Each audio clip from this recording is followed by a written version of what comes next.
Queria dizer-vos que é um desafio enorme partirmos para mais uma campanha eleitoral e termos esta responsabilidade que tivemos nas últimas eleições de ser o partido preferido pelos jovens portugueses para conseguirmos a mudança que o país precisa. Nós, nas últimas eleições, tivemos uma certeza, a certeza de que os jovens estavam connosco. Não era só sondagens, não era só rua, era o resultado mesmo. Vem mais os jovens, João Condesse, pode entrar, João. Tivemos a certeza que os jovens estavam connosco. Este ano, na rua, sentimos exatamente isso. Não havia partido, não havia movimento, não havia, no fundo, sigla política que mobilizasse tanto como nós. Deixem-me dizer-vos que no Porto e em Lisboa, que foi as duas capitais onde eu já tive a oportunidade de estar em feiras de jovens, nós assistimos a uma coisa, que a Rita também certamente assistiu, que era isto impressionante.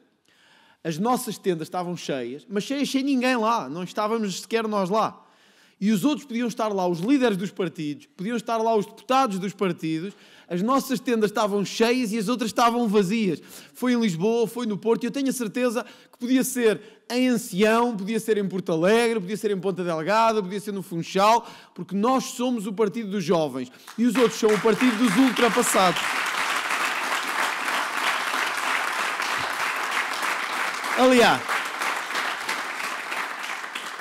há um caso paradigmático que é o de Pedro Nuno Santos, que foi, eu até acho que, primeiro, quando chegou à feira, à Futuralia, aqui em Lisboa, primeiro deu a ideia que as pessoas que estavam à porta não sabiam quem era.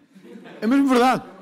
As pessoas deviam pensar, olha, vem alguém que vinha com câmaras de televisão, mas tanto podia ser o líder do PS, como podia ser um ator de uma novela brasileira. Podia ser as duas coisas. Entrou praticamente sozinho, vinha com 2, 3 pessoas. Lá vinham os deputados do PS atrás a fingir que havia muita gente, punha-se um de cada lado e tal. Vejam a diferença quando o Chega esteve na feira. Era espontâneo, não era sequer nada organizado, pedido. Éramos nós, era a malta nova a dizer assim, vocês são os únicos que nos podem dar futuro. E hoje nós temos que dizer isto de facto. Nós somos um partido intergeracional. Nós temos pessoas mais velhas, pessoas de idade, digamos assim, da classe média trabalhadora em idade trabalhadora. Temos pessoas acabados de entrar no mercado de trabalho. Mas nós somos essencialmente o partido jovem. Dos jovens e jovem. Não porque não precisamos dos outros, ou não porque não trabalhemos para os outros. Ninguém trabalha mais para os vários setores em Portugal do que nós. Para os polícias, para os reformados. Aliás, o tal partido jovem que somos nós, foi o partido que propôs a tal pensão mínima em Portugal, para garantir que os nossos avós, que aqueles que antes de nós fizeram este país, não viviam miseravelmente. Mas isso não deixou de marcar a nossa identidade. Eu acho que hoje ninguém tem dúvidas, em Portugal e fora de fronteiras, disto. Nós somos o partido dos jovens. Nós somos o partido jovem. Mas nós também somos o partido que tem o melhor seguro de vida de todos. É porque os jovens, ao acreditarem em nós, sabem que nós somos o futuro de Portugal. É por isso que as sondagens nos dão ou em primeiro nos jovens, ou em segundo quase a chegar a primeiro, e em todo o lado onde vamos, nós sentimos que são os jovens que vêm ter connosco e nos dizem, por favor, mude isto. Eu até vos vou dizer mais, alguns dizem-me assim, ouça, o meu avô não acredita, a minha avó não acredita, mas eu sei que que o seu partido vão mudar Portugal. O que eu vos queria pedir é que levem este fogo ao país inteiro, de Lisboa ao Porto, ao Ponta Delgada, ao Funchal, ao Algarve, a Bragança. Vamos fazer deste o partido dos jovens, mas não para sermos mais um partido igual aos outros. Vamos fazer deste o partido dos jovens para darmos à Europa, ao país jovem, que quer ser grande outra vez, que não tem medo de ser grande outra vez, que quer lutar para ser grande outra vez.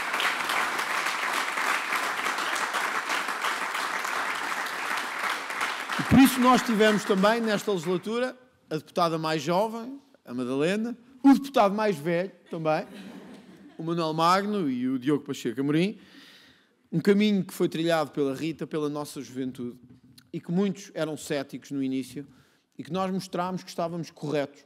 Os jovens têm de ter uma palavra a dizer no futuro do país. Eu tenho 42 anos.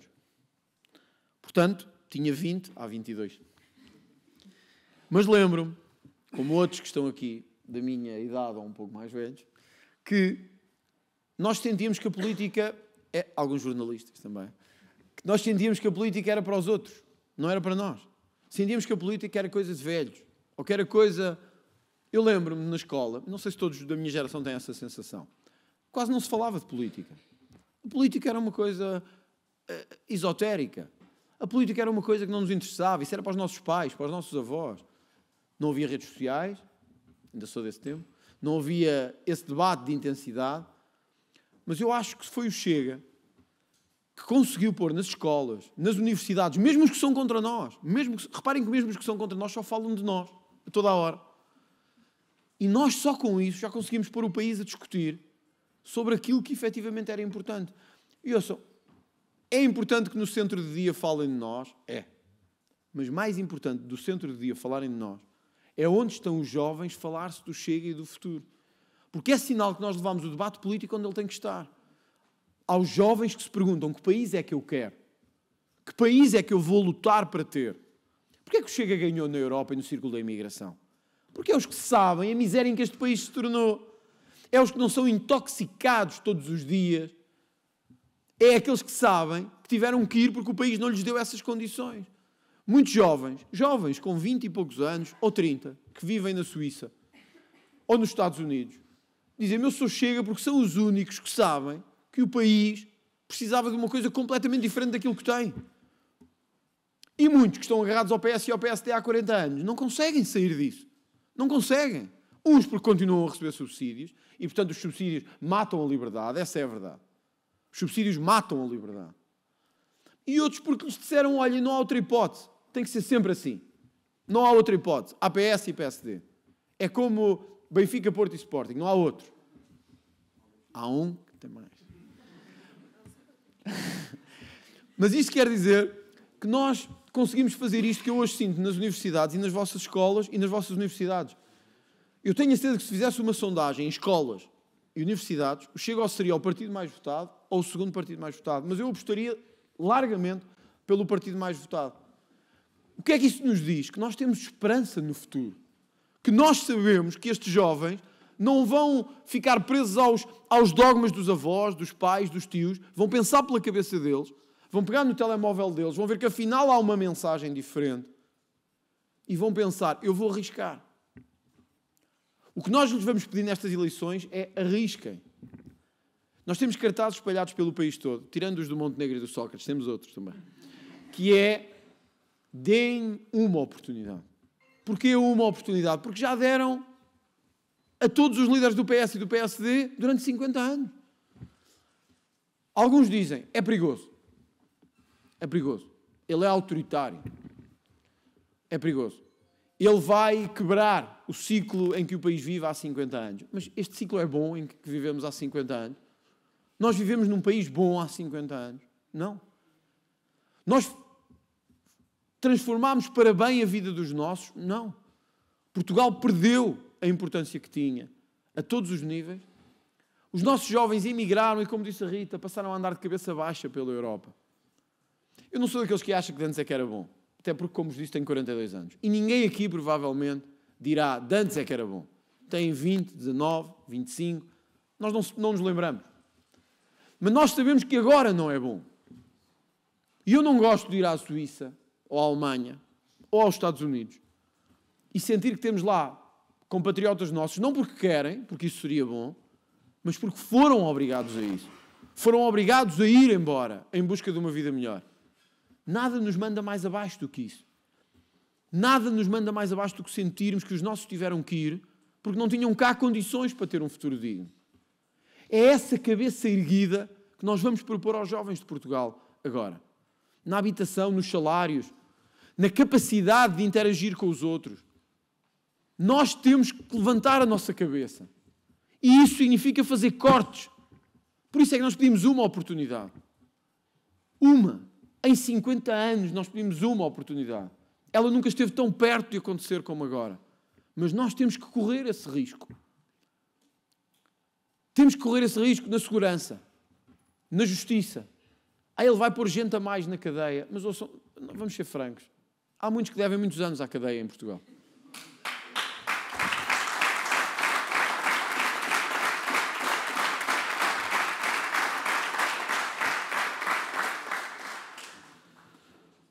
Eu tenho a certeza que se o Chega fizesse as leis deste país e as aprovasse, tenho a certeza disto que vou dizer, nem o José Sócrates, nem o Ricardo Salgado estavam a viver nas suas casas neste momento. Tenho a certeza que estavam a viver num quarto assim pequeno, com umas grades em cima, e atrás dizia cela 22, ou cela 23. E alguns dizem, estão a ver como ele é perigoso. Eu digo, não, ele não é perigoso. Ele faz o que tem que ser feito para limpar Portugal, porque é o que nós temos que fazer, é limpar Portugal.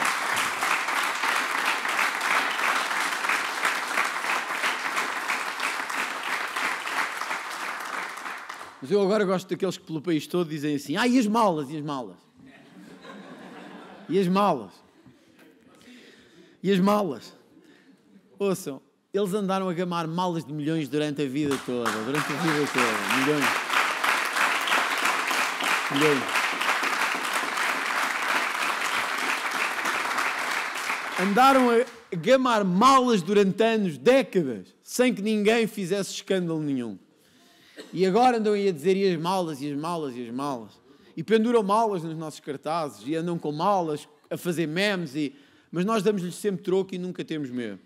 Porque nós temos a nossa consciência de saber isto. É que quem rouba malas já não está no Chega. Quem roubou o país e os portugueses ainda está no PS e no PSD. Essa é a grande diferença. Essa é a grande diferença para mim.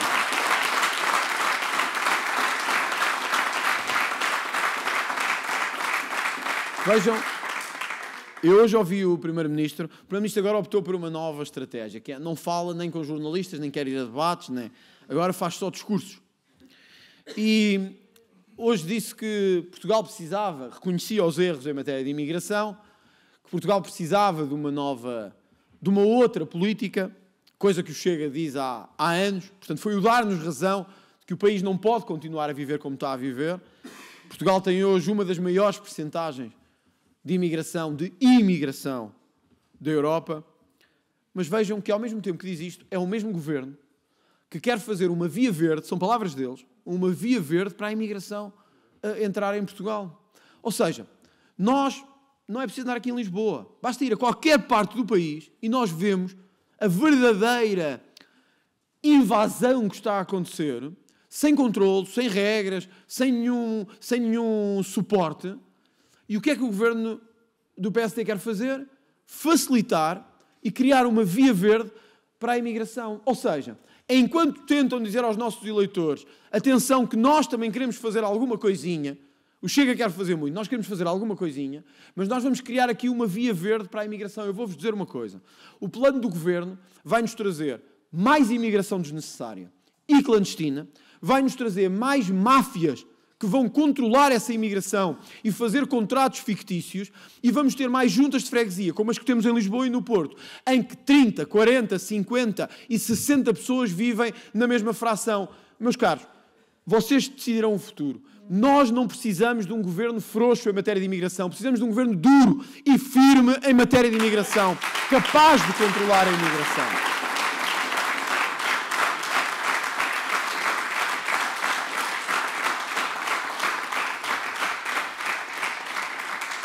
Nós propusemos que houvesse cotas para a imigração, como fazem os melhores países do mundo. Propusemos que houvesse imigração, sim senhor. Portugal já foi um país de imigrantes. E temos muitos imigrantes espalhados pelo mundo inteiro. O que nós não queremos é pessoas cá à espera de receber subsídios da Segurança Social. E vou-vos dizer porquê. Porque, ouçam, vocês países já temos muitos cá. Infelizmente, nós não precisamos de mais gente a querer viver de subsídios. Esses já temos muito. Mas também temos que dar outra mensagem. E é esta que o governo não tem sido capaz de dar. É que quem comete crimes no nosso país, sendo imigrante, cumpre a sua pena de prisão e não pode continuar em Portugal. Eu nem acho que isto devesse ser alvo de grande debate intelectual. Eu vou para outro país, violo uma mulher, ou roubo uma casa, ou cometo um ato terrorista, ou mato alguém. Qual é a dúvida de saber que depois de cumprir a sua pena de prisão, nós não podemos continuar com este indivíduo ou esta senhora a viver no nosso país? Quer dizer, veio para cá, entrou na nossa cultura, entrou no nosso território, entrou no nosso espaço, cometeu crimes e nós deixamos-lo ficar cá. Eu acho que isto nem é questão de humanismo, nem de cristianismo, nem de nenhuma civilização. Isto é questão de ser firme e não ser frouxo. Quem comete crimes e é imigrante é devolvido ao seu país de origem. É fácil de perceber. Fácil de perceber.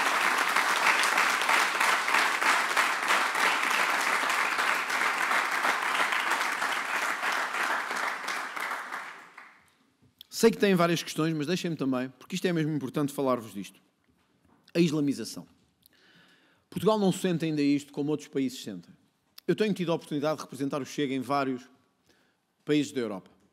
A Rita falou das saias que as raparigas ou as meninas usam e da roupa. Mas isto está-se a tornar um problema em muitos países da Europa. Nós hoje estamos a ceder ao mais agressivo que a cultura islâmica tem em alguns pontos da Europa. Estamos a mudar a nossa cultura por causa de outros que vêm de fora. E está tudo errado aí. Não vou discutir sobre roupa, eu próprio não tenho grande gosto de roupa. Mas sei uma coisa. Sei que cada um se deve vestir como quer. Sei que cada um deve integrar-se na cultura que tem, nas regras que transporta. Sei que a mulher tem os mesmos direitos que o homem e deve ser tratada como igual. E culturas que objetificam a mulher, que a tornam um ser menor, que a tornam um instrumento sexual ou um instrumento de mercadoria, não podem, na nossa cultura, ter lugar. E que quem quer que venha para cá transportar regras em que a mulher deixa de ser um ser humano e passa a ser uma mercadoria, não há cultura, nem humanismo, nem cristianismo que resista. Nós temos que dizer a essas pessoas fora daqui, fora do nosso espaço político.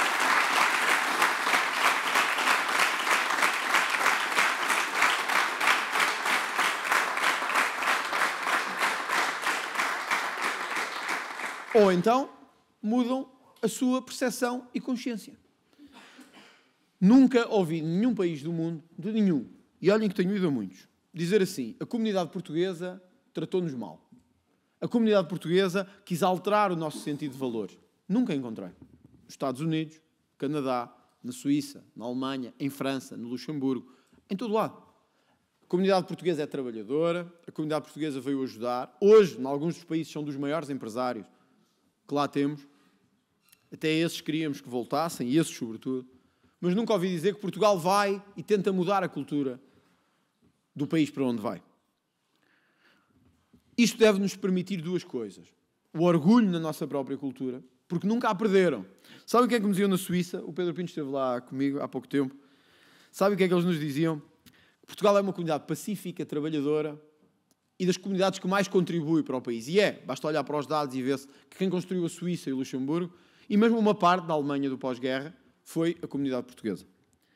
Sabem o que é que eles me diziam? O único problema, Dr. Ventura, é quando joga ou a seleção ou um clube. E aí, diziam, um clube que eu não vou agora, mas... E diziam, aí, a polícia está logo de sobreaviso às 7 da tarde. Não foi? E eles sabem que saímos todos para a rua imediatamente a festejar. Mesmo quando lhes ganhamos 4-0, 5-0, 6-0, e eles ficam chateados, nós saímos para a rua com a nossa bandeira, com a nossa música, com a nossa cultura, enchemos-lhes os prédios com a bandeira portuguesa, e no outro dia, quando acordam e vão aos cafés, estão cheios de bandeiras portuguesas por todo o lado.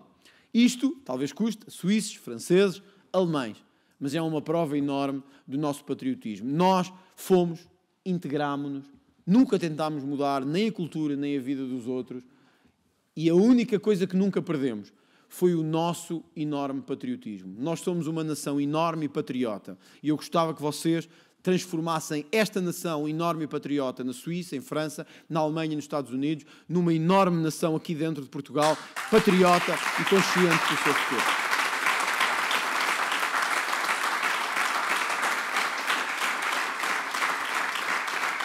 E isto, quando jogam todos os clubes.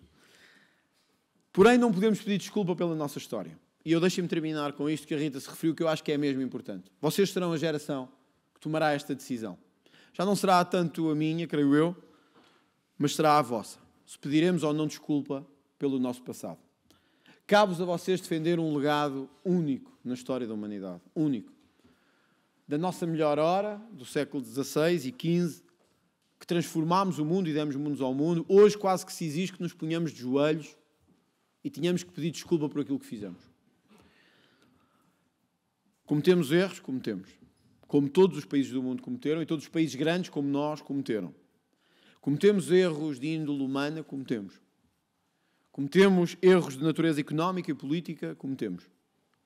Mas fomos uma nação enorme entre as outras nações. Permitimos que a nossa cultura europeia e não só portuguesa, hoje fosse vértice e vórtice numa grande parte do mundo. Desde os confins da Ásia até ao sul da África, passando pela América do Norte, hoje fala-se português, reza-se a Jesus Cristo, erguem-se igrejas e culturas, porque nós arriscamos. Nós. Mesmo quando outros aqui ao lado tiveram medo, mesmo quando outros aqui ao lado se retraíram, nós arriscamos. Mesmo quando 2 ou 3 países da Europa mais ricos tiveram medo de investir, nós fomos. E mesmo outros que investiram, mandaram os nossos para ir, porque não tinham os seus capazes de fazer essas viagens pelo mundo inteiro. Da circunnavegação ao mundo inteiro, à descoberta do sul da África, à descoberta das Américas, fomos nós que fizemos isso. Depois instalámos-nos e criámos um império que perdemos uns anos depois, uns séculos depois. Uma história dramática que o mundo recorda como parte de uma história única universal. Cabe aos políticos fazer, em cada época, o seu juízo de consciência, mas também o legado que deixam para o futuro. À minha geração, à geração dos 40 e dos 50 anos, cabe-nos dizer aos outros que não devemos pedir desculpa pela nossa história, ao contrário do que insinuou o Presidente da República Portuguesa. Porquê? Porque abrimos o precedente de revisionismo da nossa história. Abrimos o precedente de ir ver o que fizemos bem e o que fizemos mal. De julgar os nossos maiores por cânones que hoje temos em vigor, mas que na altura nem sequer existiam. A avaliar os outros por pensamentos que na altura eram impossíveis de ter, mas que nós hoje gostamos de fazer sobre os outros. Antes de pedirem desculpa, lembrem-se que um dia também nos julgarão a nós, pelo que aqui fizemos e pelo que aqui decidimos. E também não gostaríamos que eles pedissem desculpa por nós e pelos atos que levámos a cabo em nome de Portugal. A vossa geração caberá ter a capacidade e a força de ter orgulho dentro de portas. A capacidade de nos orgulharmos da nossa história, da nossa bandeira, sem perdermos o norte, sem termos que emigrar e sem pedir desculpa nenhuma. Nós não podemos pedir desculpa de uma história que nos orgulha imenso. Nós não podemos pedir desculpa a nenhum continente, a nenhum país, a nenhuma raça, porque nós demos-lhes quase tudo o que eles hoje têm. E muitos dos que hoje nos dizem que temos que devolver a arte ou que temos que pagar indenizações, esquecem-se, desculpem a expressão, que sem nós, eles não tinham sido quase nada do que são hoje. Nós demos-lhes tudo o que eles são hoje. A língua que falam, a consciência que têm, os valores civilizacionais que têm, a nós, portugueses, também nos devem. A consciência cristã que têm, a nós nos devem. As igrejas lá construídas, a nós nos devem. Muitas das estradas lá construídas, a nós nos devem. Que diríamos nós se fôssemos pedir indenizações ao mundo inteiro? Então teríamos que pedir a meio mundo indenizações pelos que cá vieram, pelo que lá construímos, pelo que lá deixámos. Deixo-vos este repto como geração. Não peçam desculpa. Orgulhem-se da vossa bandeira. Orgulhem-se dos nossos valores. Orgulhem-se do nosso país.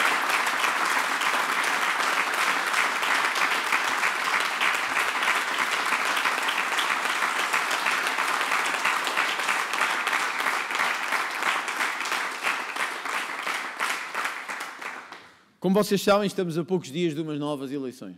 Eleições que não eram esperadas, mas são o que são. Vamos definir o futuro governo do país e todas as sondagens, todas, deixam claro que haverá uma maioria à direita. À direita, quer dizer, mas que haverá uma maioria entre Chega e PSD. É um novo ciclo dramático, como aquele que tivemos em março do ano passado, mas que nos deve levar a manter firmes naquilo em que acreditamos. Nós nunca teremos um governo de mudança para os jovens, para a futura geração, se não conseguirmos ultrapassar a AD nas eleições. Enquanto ficarmos secundarizados, podemos ter 20, 18, 22, enquanto ficarmos atrás, não vamos conseguir fazer essa mudança. Porquê? Porque eles são iguais ao Partido Socialista. Porque eles não querem fazer mudança nenhuma na habitação, na imigração, na segurança. no emprego. Eles não querem fazer mudança nenhuma. Por isso, nós não temos outra hipótese de não ganhar. E quando eu vos digo não temos outra hipótese de não ganhar, e quando dizemos o Chega não está a ser ambicioso demais, ouçam, nós não transformaremos o país se não ganharmos. E viu-se agora. Não é Luís Montenegro, nem Carlos Moedas, nem Pedro Duarte, que vão transformar país nenhum. Eles são parte do país que nós combatemos. São parte do país que nós queremos pôr para trás das costas e ser capazes de fazer uma mudança. Para isso nós temos que conquistar a liderança do espaço político do centro-direita e da direita. Ainda não estamos lá, mas cabe-vos a nós levar esta convicção e este fogo para que isso possa acontecer. Eu disse-lhes nas jornadas parlamentares que nós já tivemos várias horas grandes enquanto nação. Várias. Graças a Deus vivemos num país que já teve vários momentos de grandeza. Infelizmente, penso que nenhum de nós viveu esses momentos. E infelizmente as últimas décadas têm-nos dado apenas momentos de humilhação, de mão estendida à Europa, de desprestígio, de lugares e de figuras de cosmética. Eu acho que está na hora de nós dizermos à Europa ao que vimos. E olhem que os nossos parceiros europeus estão de olho em Portugal de forma clara e absoluta. Todos com quem tenho falado nos últimos dias, têm mostrado a enorme esperança que têm de que a mudança, que ainda não aconteceu na Alemanha, que ainda não aconteceu em França, que ainda não conseguiu acontecer na Holanda, mesmo com a vitória do Geert Wilders, que esta mudança possa começar em Portugal. E quem diria? Ouçam, há 6 anos atrás ninguém acreditaria. Eles diziam que em Portugal não havia direita, que em Portugal não havia movimento de revolução, de revolução jovem, de mudança. E até frustrados diziam que Portugal é para esquecer. Isto é verdade. Foi-me dito pelo antigo presidente do ID, dos Patriots, dizia, nós chegou o momento que deixámos de acreditar em Portugal. Que parecia que não valia a pena. E de repente, em poucos meses, depois em poucos anos, deu-se uma enorme revolução nacional. Com um deputado, com 12 deputados, com 50 deputados, e houve um cisma político enorme em Portugal. Quis a história que tivéssemos novas eleições em pouco tempo. Quis a história. E nós não devemos contrariá-la, mas devemos conseguir moldá-la. E devemos conseguir liderá-la. E devemos conseguir fazer tudo para a transformá-la. Eu disse-lhes nas jornadas parlamentares que o meu maior sonho como político, e acho que é o maior sonho de todos quanto políticos, é que um dia olhem para trás, daqui a 1000 anos, vamos dizer assim, ou 500, portanto posso arriscar que nenhum de nós aqui estará, dirão o mesmo que nós dizemos hoje dos descobrimentos. Aquela foi a melhor hora deles. Aquela foi a sua hora maior, a sua hora mais gloriosa, a sua hora mais firme, a sua hora de transformação. Aquela foi a sua hora mais gloriosa. Porquê? Pelo que fizemos? Não. Pelo que ainda vamos fazer. Mas para isso nós temos que fazer este corte, nós temos que vencer as eleições do dia 18 de maio, ou pelo menos temos que vencer o espaço do centro-direita para conseguir impor um governo de mudança em Portugal. E a mudança começará no dia 1. Não começará 10, nem 15, nem 3 meses depois. Começará no dia 1, do combate à corrupção, ao combate à imigração, à garantia de que os jovens podem viver e ter casa em Portugal de forma digna. Nós começaremos na hora zero essa transformação, para que daqui a 1000 anos digam aquela foi a melhor hora deles, aquela foi a melhor hora do país, aquela foi a sua maior hora em todos os séculos, em todos eles. E era mesmo bom que isso pudesse um dia ser dito pelos nossos descendentes daqui a muitos anos e que nós fôssemos parte desta transformação, sem pedir desculpa, de cabeça erguida, olhar para o futuro, a nossa melhor hora.